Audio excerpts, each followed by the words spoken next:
Anthem is the newest release from developer BioWare, creators of many beloved single-player, story-heavy RPGs.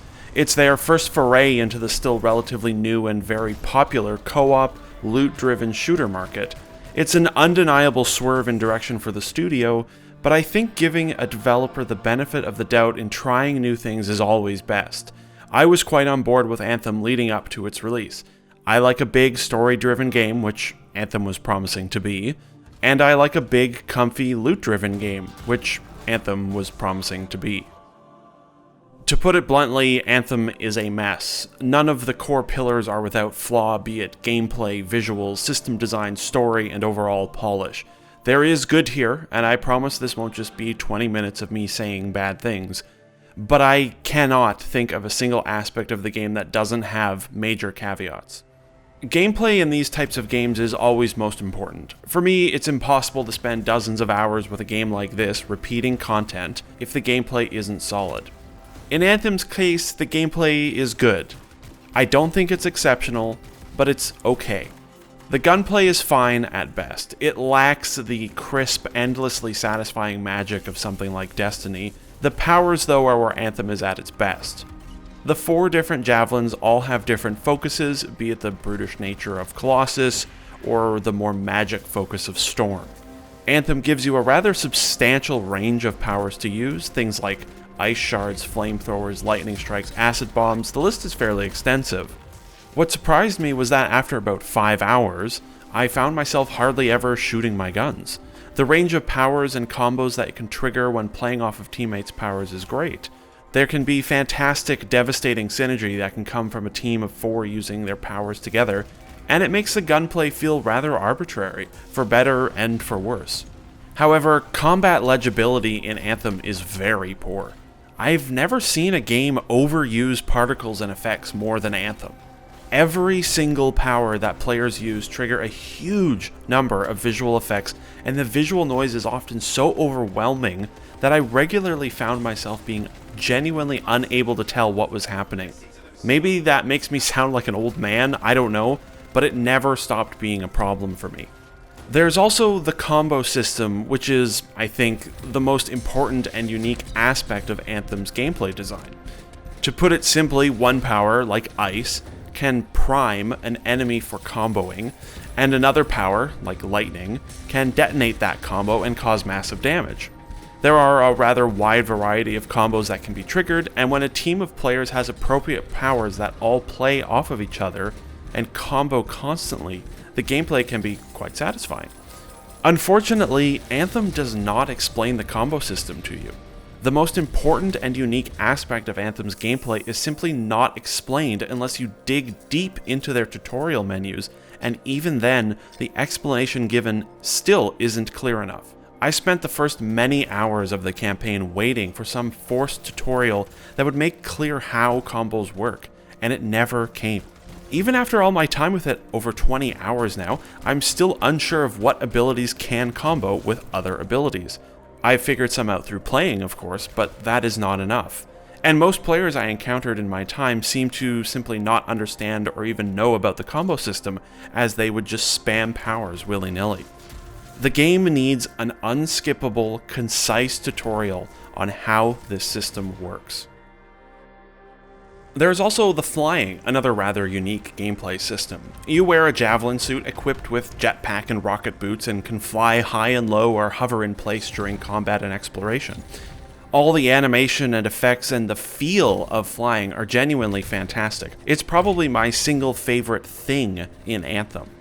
Games have gotten a lot better with traversal this generation, but Anthem's potential freedom of movement through a massive vertical world is really freeing in a way I haven't seen in a third-person shooter. What confuses me, though, is how constantly the game seems to want to stop me from flying. Your jets overheat while flying, measured by a bar on screen, and when you overheat, you crash to the ground and need to wait about 10 seconds to fly again. You can reduce the rate of heat buildup by flying through waterfalls or equipping gear that minorly decreases heat buildup, but it's not enough. Waterfalls in the world are too few and far between to allow for any sort of flow in flight, resulting in a constant start-stop loop with traversal. In most cases, you fly for about 15 seconds, and then crash to the ground, wait for the cooldown, fly for another 15 seconds, crash to the ground, and repeat. If there were more consistent ways to cool off, and if the base cooldown was much slower, traversal would be greatly improved. In combat, it feels like BioWare absolutely does not want you flying. There are numerous different ways you can instantly overheat. Enemies will hit you with guns that cause you to overheat or get smashed out of the air. There are numerous boss attacks that instantly overheat you. There are frequent glowing electrical orbs in the air that cause you to overheat. There are even flight suppression generators in missions. Just when you think you are getting into a good flow and flying around in combat, you are hit with an overheat attack and grounded. It is regularly infuriating to have the game so frequently pound you with these attacks. I simply cannot think of a single reason why BioWare made it so hard to have fun and fly around reliably. For me, the game would be dramatically more enjoyable if there was no flight overheat mechanic. If not, then at least give us exciting loot that dramatically changes or improves flight. A 10 or 20 or 30% decrease to overheat rate isn't enough. Flying in Anthem is incredibly fun and unique. It is also an entirely player versus enemy game. Let us be overpowered. Let us have fun. Let us fly, please.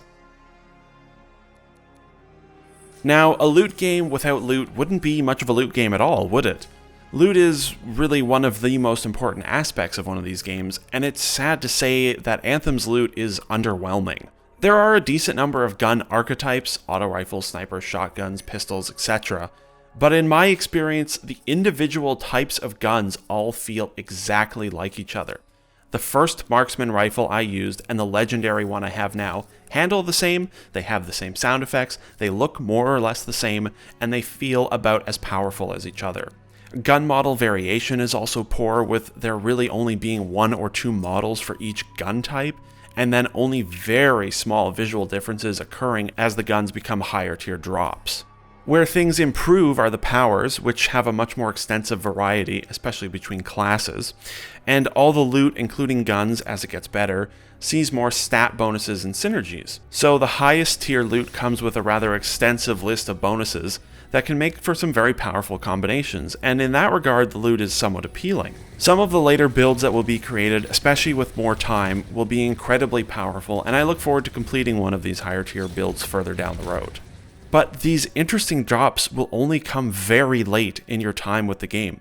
The loot leading up to it for nearly 20 hours might as well all be the same. Another major oversight is that Anthem is lacking in cosmetic gear. I think the fashion aspect of these games is very important, however silly that may sound. And to give credit where credit is due, the color customization options for the javelins is exceptional. You are free to change your armor to whatever combination of colors your heart desires and as often as you want. It puts the shader system in Destiny 2 to shame. Anthem has slots for different helmets, arms, and legs, but currently there is 0 loot that drops for those slots while playing the game. The only way to get new armor pieces for your character is to buy armor from the in-game vanity shop. In there, you'll find a meager selection of 2 different armor sets for only 2 of the 4 javelins, an emote, 2 texture options, and a paint job. You can buy these items using coins, which are earned via gameplay, or shards, which are bought with real money. The 2 armor sets that are on offer in the game right now are each 61,000 coins to buy. When you start the game, you're given 40,000 coins, which is a reasonable number of coins, but the rate with which you earn coins from playing is simply not enough. In my 20 or so hours with the game, I have only earned about 25,000, maybe 30,000 coins. This system is, quite frankly, pathetic. A loot game where the only way to get new cosmetic gear is to buy it from the store, which has only a tiny selection of items, is a poor loot game. BioWare has said that they'll have news regarding a feature that'll allow for cosmetics to be earned, and they'll be discussing it soon. Like many of the problem aspects of Anthem's, solutions will be provided sometime in the future. All this potential loot you can earn is also let down by the utterly lackluster and uninspired mission and combat design throughout the entire game. Every single mission in Anthem follows the same pattern. You fly for a minute to a destination, fight some enemies, then you have to hunt around the area for between 4 and 12 hidden objects, then you have to stand in a glowing green circle on the ground and kill enemies as they are spawned in, then you fly to another destination, and repeat the process 1 or 2 more times. This rudimentary mission design results in the entire game feeling exactly the same from hour 1 to hour 20. And it gets stale very quickly and isn't helped by the equally mediocre enemy AI. With such tedious mission design, I'd have hoped that Anthem would at least have had a large amount of content, but it simply doesn't. There are a lot of missions and contracts, and there is a truly enormous amount of writing and dialogue throughout the game, more on that soon. But the content selection on day 1 is not good enough.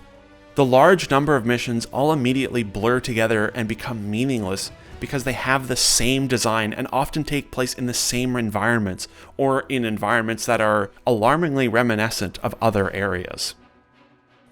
The open world, where you spend a lot of time, is also completely lifeless. Visually, it is stunning, the whole game looks fantastic throughout, but the world lacks much variety and everywhere mostly feels the same.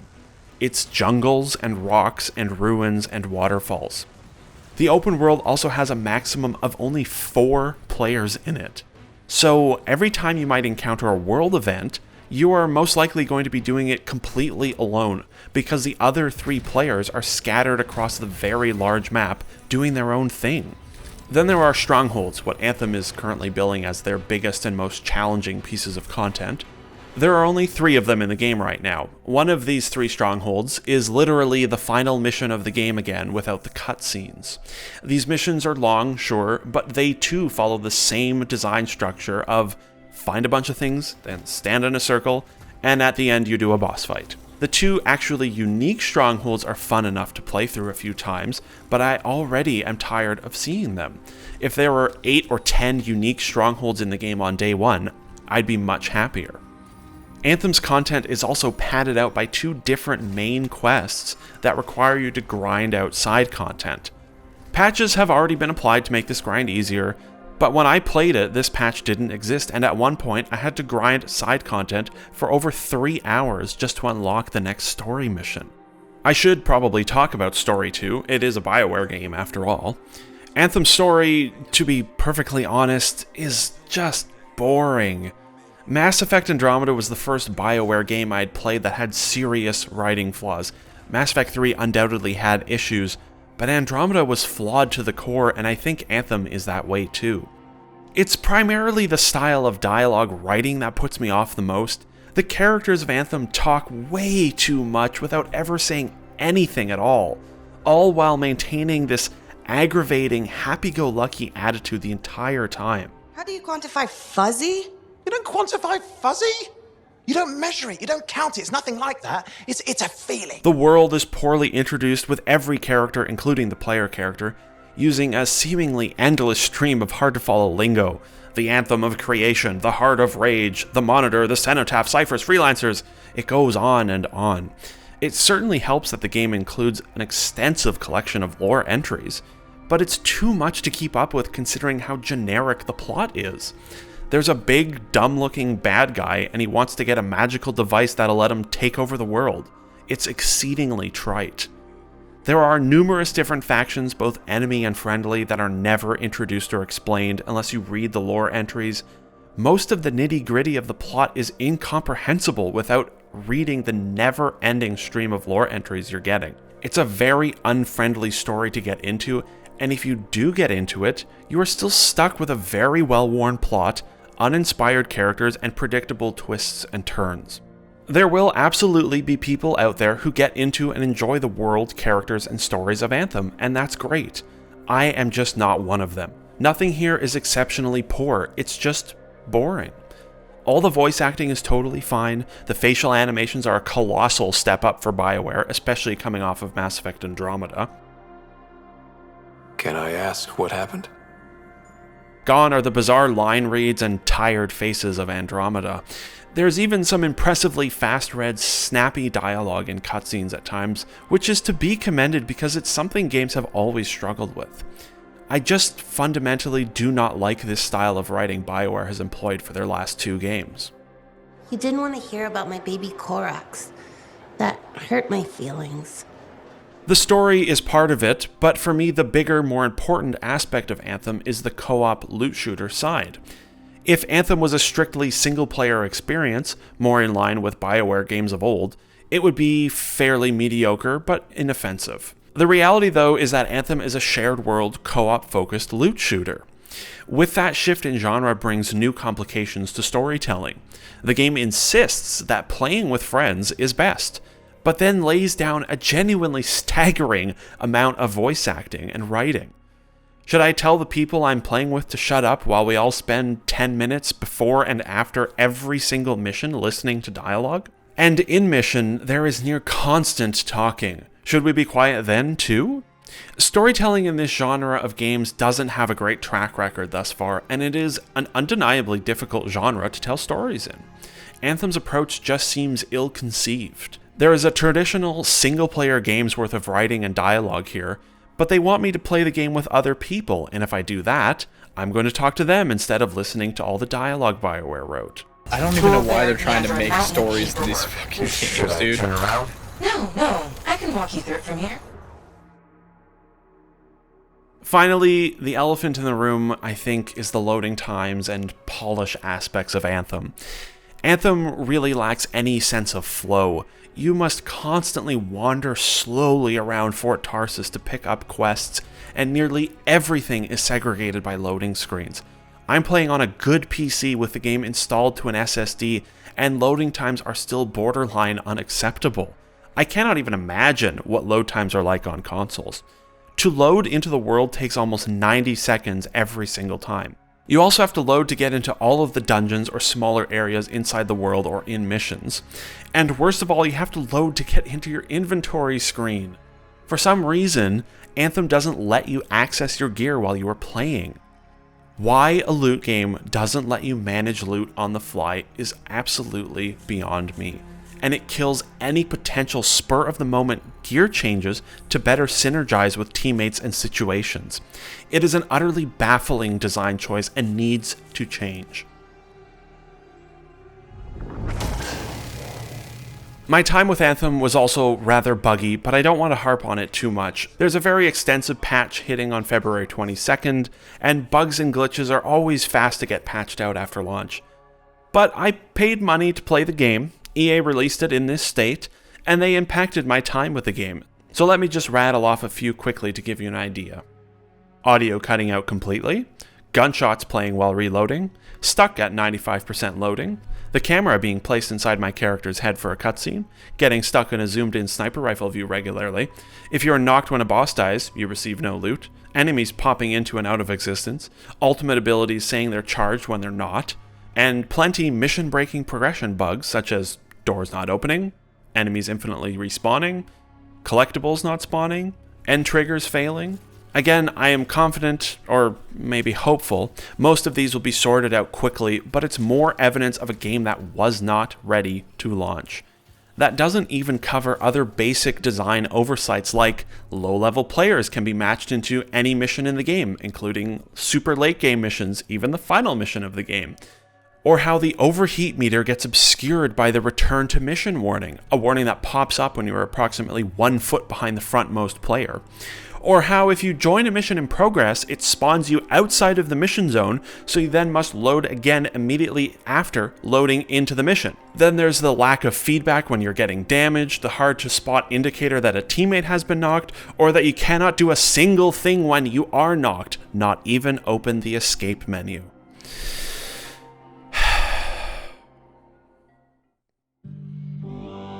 Anthem is a mess.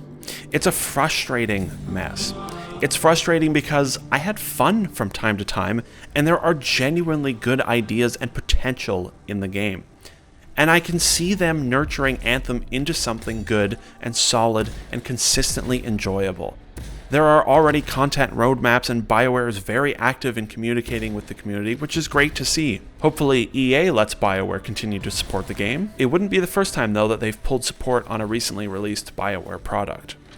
But it's also frustrating because BioWare seemingly failed to learn important lessons from the numerous, well-documented failings and comebacks of games like Destiny and The Division. Here we have yet another profoundly flawed, messy launch experience with a loot shooter. It's clear BioWare is inexperienced with this type of game, and it's clear that EA pushed the game out way too early. Anthem needs time, it needs patches and optimization, it needs design overhauls, it needs more loot and substantially more content. It needs at least 6 months, probably more like a full year, of intense support. There is a solid game hiding in there, and I genuinely hope they can find it. If Anthem has ever looked appealing to you, you should give it more time, because in its current state, I simply do not think Anthem is worth your time or your money.